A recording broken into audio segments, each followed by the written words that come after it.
no chão assim, ó. Você pegava só uma, segurava outra. Aí você soltava, você puxava, daí não dava pro outro. Por quê? Você viu o que eu tava com dessa aí? Não, o professor da aula que ele falou que vai liberar nós. Ah, Tadinho do professor. Eu falei. O doutor falou quanto mais cedo ele começar, mais cedo ele entendeu mais. Só não tem cá. Só. Cabelo todo com. Só nós, doutor. Então, E diferente. Nós somos fiéis ao Senhor. Então, feriador ainda.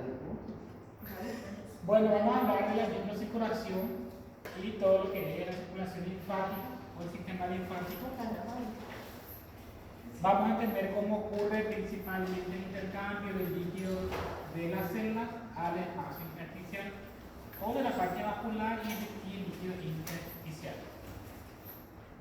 Bueno, ¿qué es la microcirculación? Cuando hablamos de microcirculación está constituido principalmente por las arteriolas, venas arteriolas, esfínteres precapilares y capilares propiamente dichos. Recordar que el capilar tiene un extremo venoso y un extremo arterial. El extremo arterial trae nutrientes, oxígeno necesario para la supervivencia de la célula. Entonces, si yo tengo un vaso sanguíneo, ese vaso sanguíneo ustedes saben que se va ramificando, van acortándose y van formando las arteriolas. Esas arteriolas entonces van afinándose y hasta que forman los capilares. Entonces los capilares, y aquí yo tengo mi espacio intersticial. Y aquí mi extremo venoso. Entonces este es arterial, trae nutrientes. Aquí estos capilares ustedes saben que son poros selectivos que va a permitir por difusión pasar la sustancia al intersticio y también tiene una presión que va a empujar y va a permitir que el retorno venoso pueda recoger lo que es los desechos metabólicos de la célula. Entonces la microcirculación tiene la función de transportar nutrientes a los tejidos y eliminación de los desechos celulares. Cada tejido o cada órgano es capaz de controlar su propio flujo. Entonces el corazón late 72 latidos por minuto y expulsa 5 litros de sangre, ese es capaz de suplir con todas las necesidades metabólicas de todo el cuerpo. ¿Por qué? Porque si una parte, un tejido requiere mayor aporte, automáticamente ellos producen vasodilatación o vasoconstricción para de esa forma mejorar principalmente el aporte a ese tejido. Entonces, por eso, cada tejido es capaz de controlar su propio flujo porque esa mesa arteriola y los esfínteres precapilares tienen musculatura lisa y eso es lo que va a producir vasoconstricción. Recordad que los capilares no tienen musculatura lisa, pero tienen los esfínteres precapilares que van a tener la musculatura lisa. Capilares, sabemos ya que son estructuras muy finas, paredes formadas por una sola capa de células endoteliales, muy permeables, donde va a ocurrir principalmente el intercambio de oxígeno por dióxido de carbono y las demás nutrientes necesarias para la célula.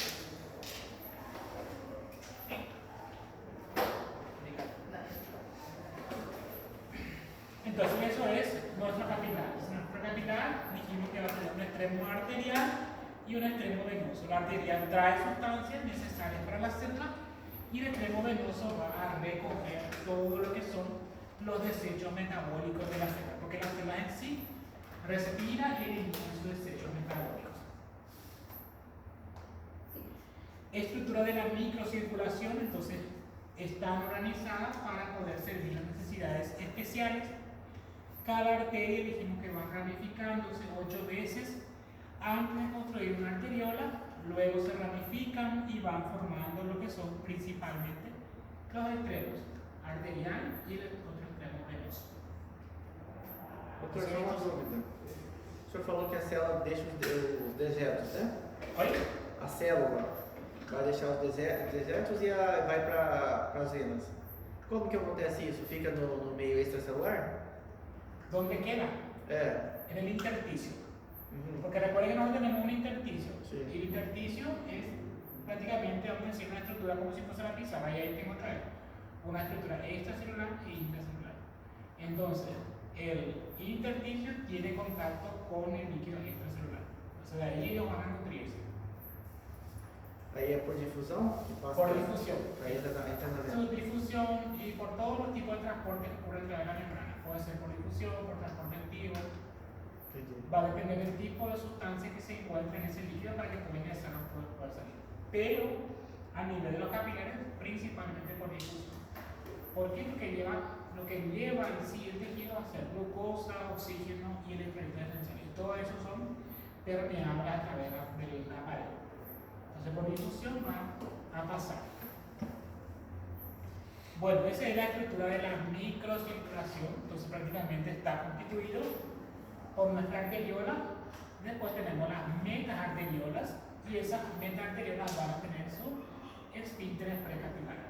Esos esfínteres precapilares son los que van a tener musculatura lisa, y eso es lo que van a producir vasoconstricción o vasodilatación, dependiendo de la necesidad de cada tejido o de cada órgano. Entonces la sangre entra a través de lo que este extremo arterial, pasa por la metaarteriola, luego los capilares y algunos grandes canales diferenciales, y otros son pequeños capilares verdaderos. Luego la sangre pasa al extremo venoso o a las venas y regresa principalmente a la circulación general, que va a ser el corazón derecho. Las arteriolas son muy musculares, su diámetro puede cambiar varias veces, y las metaarteriolas tienen una capa de muscular continua, aunque sus fibras son de músculo liso, lo que rodean de forma intermitente, lo que van a formar los esfínteres precapilares. El punto donde se originan los capilares verdaderos, una fibra muscular lisa rodea para formar el esfínter precapilar, que puede abrirse o cerrarse de acuerdo a las necesidades metabólicas. Las vénulas sabemos que son consideradas mayores porque ellas tienen mayor extensibilidad y fácilmente se adecuan a los cambios de volumen que existen. Estructuras de la pared capilar, entonces compuesta, dijimos, por una capa celular endotelial rodeada extremadamente por una membrana basal, y el espesor es de 0,5 micrones nada más. Es necesario para que pueda pasar un hematíes por ese poro. Entonces, generalmente a nivel de los capilares van a llegar más hematíes y alguna sustancia consigo, pero generalmente los hematíes que tienen facilidad de transportarse porque son muy pequeños esos capilares. Los poros, sabemos que existen poros, y son algunos poros especializados que se van a encontrar en algunos órganos específicamente, porque sabemos que tenemos tres tipos de capilares: capilares continua, discontinua y no selectiva. Entonces, de acuerdo al tipo de capilar, se va a encontrar en un órgano o un tejido específico, y dependiendo de la función de ese tejido también. Entonces tenemos poros que conectan el interior con el exterior, la hendidura intercelular, que se encuentra entre las cejas endoteliales, como una anchura aproximadamente de 6 a 7 manómetros, que prácticamente es inferior al tamaño del albúmeno. Por eso generalmente no pasa proteína al intersticio. El intersticio tiene composiciones similares a las del plasma, a excepción que ellos no tienen tanta proteína como encontramos en el plasma. ¿Por qué? Porque lo que mantiene la presión dentro de los vasos sanguíneos, la presión coreosmótica, va a ser mi albúmina, y la albúmina es grande y no puede pasar por los poros de esos capilares. Por eso, en condiciones fisiológicas no se filtra albúmina en ninguna de las situaciones, porque ellos son mayores y no pasan por eso poros. En cambio, hay agua, iones, aerosoles que son pequeños, que pasan fácilmente. Las células endoteliales también resultan plasmas médicas que forman la superficie celular cuando en vez de pequeños estímulos, plasma o líquido extracelular. Se tiene similar en composición el plasma o el líquido intersticial. Los poros especiales tenemos principalmente en el encéfalo, en el hígado y en el glomerular, que tenemos principalmente. Las glánulas, que son las que tienen el plasma, y las glánulas, que son las que tienen el líquido extracelular. Entonces, de acuerdo al tipo de capilar, se va a encontrar en un órgano o un tejido específico, y dependiendo de la función de ese tejido también. ¿Por qué en el hígado? Porque el hígado sirve para poder desintoxicar el organismo de alguna sustancia, algún tipo de fármaco que consumimos, y los glomérulos son los que van a filtrar toda la sangre. Entonces tienen poros especializados para que puedan filtrar y mantener lo que es, para mantener la hemostasis de los líquidos corporales. El flujo de sangre en los capilares, entonces la sangre no pasa de forma continua a través de los capilares, sino que de una forma intermitente. ¿Por qué de forma intermitente? Porque tenemos los esfínteres precapilares que producen vasoconstricción o vasodilatación. Entonces la sangre no pasa de forma continua, sino que depende principalmente de mi esfínter, que pasa de forma intermitente.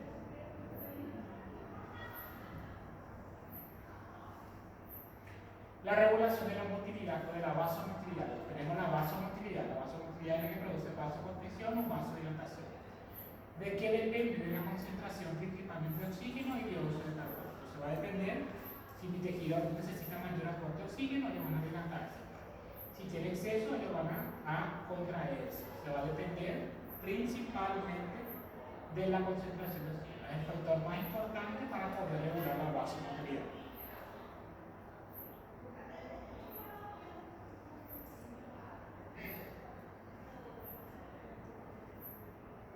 El intercambio de nutrientes. Entonces hay intercambio de nutrientes entre la sangre y el líquido intersticial. Entonces tenemos mi sangre que está dentro de los vasos sanguíneos y tenemos mi espacio intersticial. Generalmente dijimos que tienen poros especializados o poros que van a permitir el paso de esa sustancia hasta el intersticio. La mayoría de ellos ocurre principalmente por difusión. Entonces se difunde a través de la membrana sin tener que atravesar más por oxígeno y dióxido de carbono. Recuerden que ellos son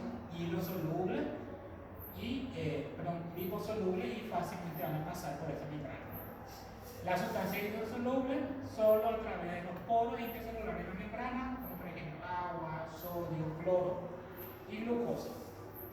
Estos se difunden con una velocidad elevada y con aquella velocidad prácticamente 80 veces la velocidad del flujo del propio plasma. Entonces nuevamente, extremo venoso al extremo y este extremo es arterial. Sangre en los capilares llega, pasa al intersticio, nutre la ciudad del intersticio y va a recoger sus desechos metabólicos.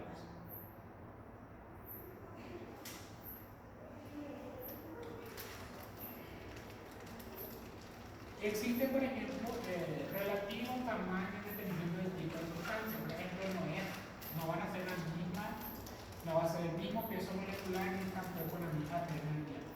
Va a depender del tipo de sustancia que se encuentra principalmente. Entonces tenemos, por ejemplo, algunos mayores, porque la albúmina y la hemoglobina son mayor su peso molecular, entonces no pueden pasar fácilmente esos poros.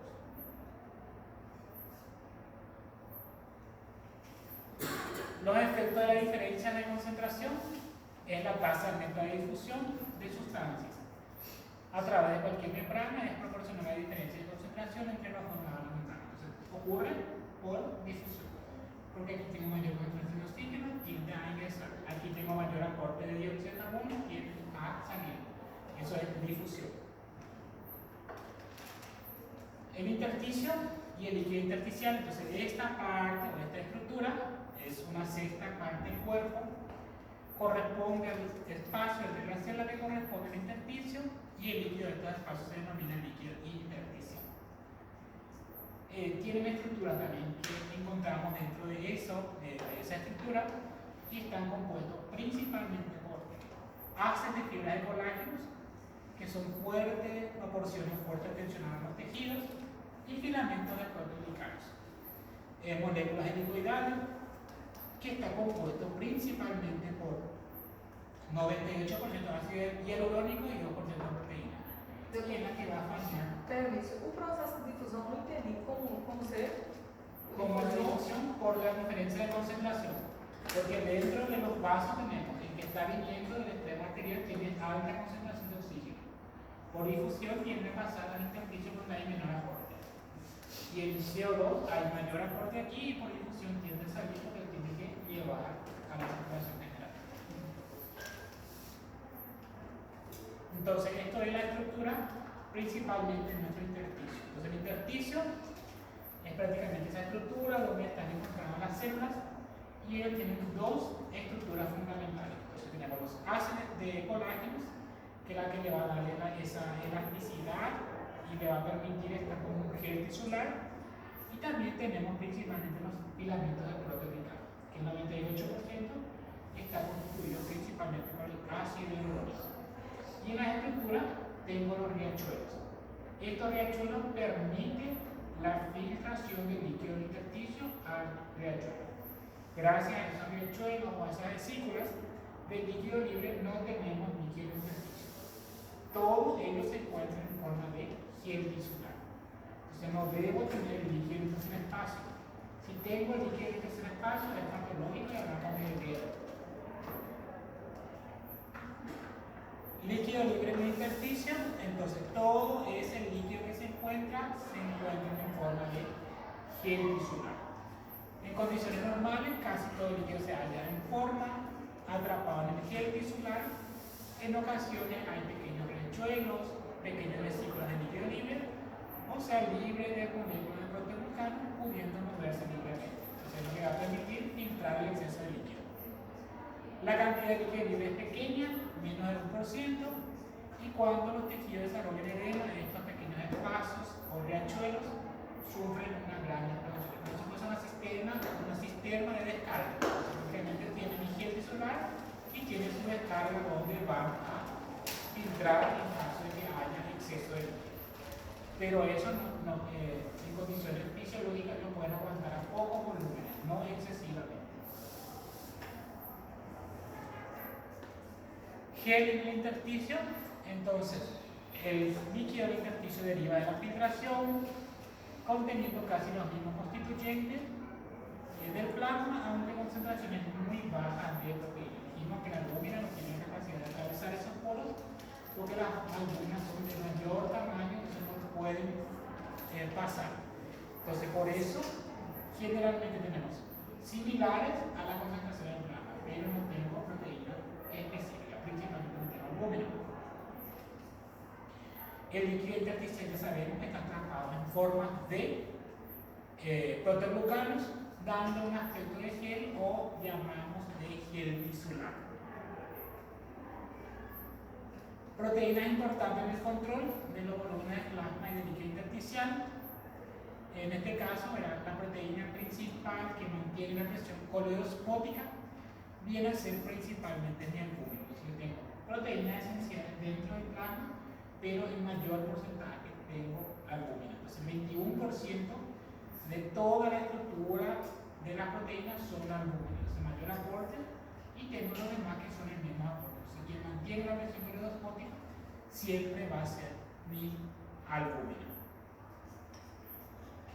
Y tenemos fuerzas que van a producen movimiento a través de la membrana de los capilares. Entonces, una fuerza que va a empujar hacia afuera y otra fuerza que va a empujar hacia adentro. Entonces, tenemos una diferencia de presión entre ambos. Entonces, tengo fuerza que tiene que hacer que el líquido vaya al intersticio y otra pequeña parte que tiene que empujar porque tengo que recoger el exceso de líquido y tengo que desechar el organismo. Entonces, por eso tenemos dos tipos de fuerzas. Entonces, tenemos lo que es la fuerza, en este caso denominada fuerza de Starling, es la presión capilar, tiende a forzar líquido hacia el exterior a través de la membrana capilar. Entonces, cuando hablo de fuerza de Starling, entonces dentro de los vasos sanguíneos. ¿Cuál es su función? Empujar los líquidos hacia el intersticio. La presión del líquido intersticial tiende a forzar el líquido hacia el interior cuando es positiva y el interior hacia la negativa. Entonces, recuerden que tenemos estructuras negativa y positiva. Entonces, tengo una presión que va a empujar hacia afuera y otra presión que va a empujar hacia adentro. ¿Por qué? Porque tengo que mantener siempre la homeostasis dentro de los líquidos.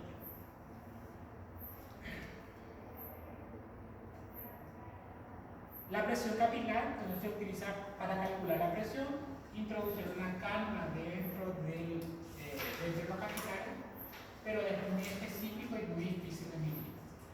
Idealmente, si se envía un capilar, su presión va a ser de 25 miligramos de mercurio, pero como es tan difícil de calcular, tenemos una presión funcional que va a ser de 17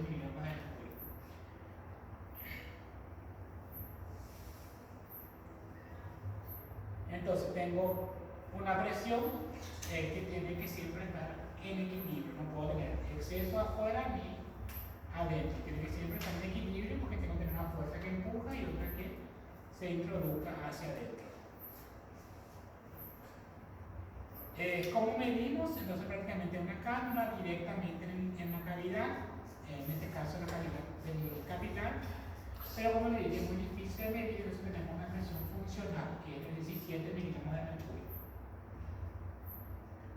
La presión coleosmótica está principalmente por las proteínas de plasma.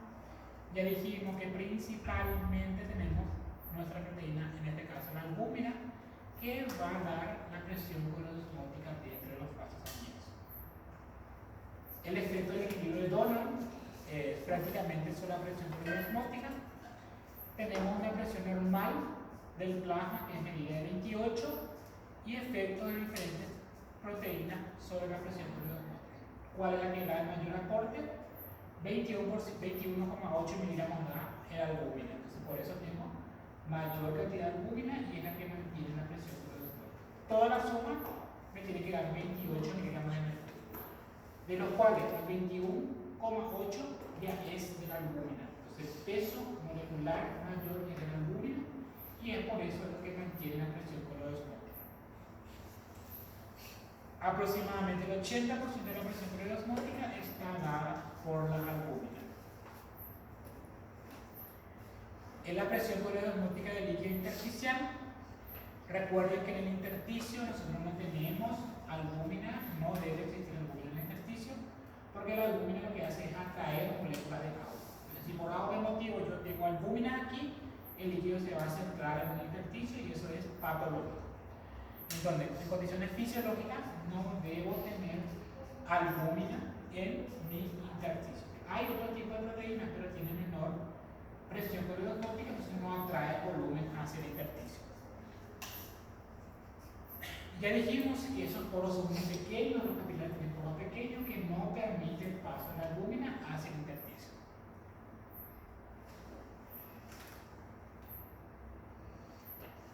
Es el intercambio de volúmenes, entonces tenemos principalmente la presión capilar media, ¿verdad? Que se mide, que es la funcional que puede variar, que puede llegar hasta 25, que tenemos una media de 17 miligramos de mercurio. Debido a esta diferencia, el líquido se filtra fuera de los capilares en sus extremos arteriales y se absorbe en los extremos venosos. Entonces, gracias a esta presión capilar, yo lo que permito es que se filtre el líquido y que se absorba en el extremo venoso. Entonces dijimos que tenemos una fuerza que hace que se empuje el líquido hacia afuera y otro que va a empujar el líquido hacia adentro. Entonces, mi presión capilar que tiende a mover el líquido hacia afuera es de 30 miligramos de mercurio. Es de la presión capilar. Después tengo la presión de intersticio que es 3 y la presión coleosmótica que es 8. En total tengo 41 miligramos de mercurio y la fuerza que mide prácticamente que empuja el líquido hacia adentro es de 28. Entonces tengo una diferencia de presión. Gracias a eso no tengo exceso de líquido en el intersticio ni dentro de los vasos, porque tengo un equilibrio entre más presión. Si sumamos hacia afuera tengo 41 y hacia adentro tengo 28. Fuerza hacia afuera neta es de 3 miligramos de mercurio. Después tenemos la presión que va a permitir la reabsorción del líquido en el extremo venoso. La presión coleosmótica del plasma es de 28. La fuerza que tiende a mover el líquido hacia afuera es de 10. Y generalmente total es de 21 miligramos de mercurio. O sea, la diferencia en el extremo venoso es menor porque yo tengo que reabsorber el líquido. ¿Cuánto es mi fuerza neta? Es de 7. El otro era 13 y aquí es 7 miligramos de mercurio.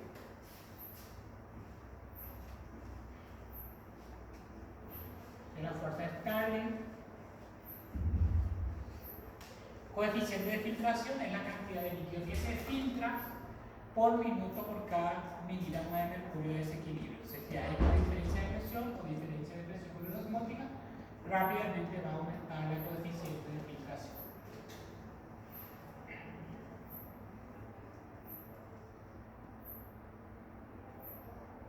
Si hay un defecto,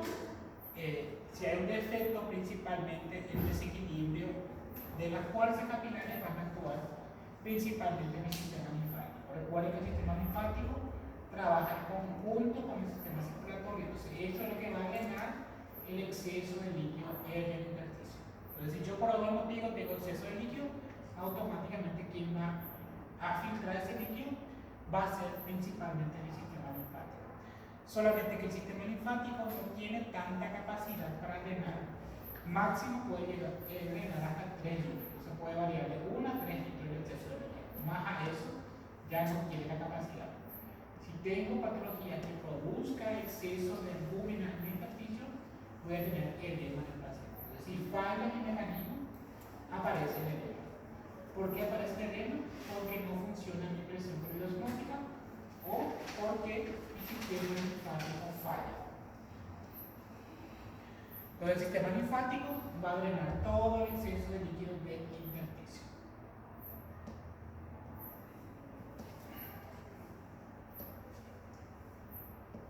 La formación de la linfa deriva del líquido intersticial que fluye de los linfáticos.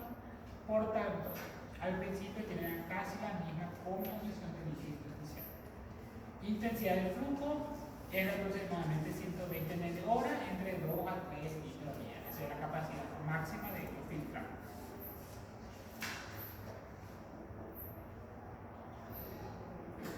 Los factores que determinan el flujo de la linfa, entonces presión del líquido intersticial, actividad de la bomba linfática, papel del sistema linfático en el control de la concentración de proteínas y significado de la presión del líquido intersticial negativa como para mantener los tejidos corporales. O sea, ahí se activa principalmente mi sistema linfático. Pronto. ¿Listo? ¿Preguntas?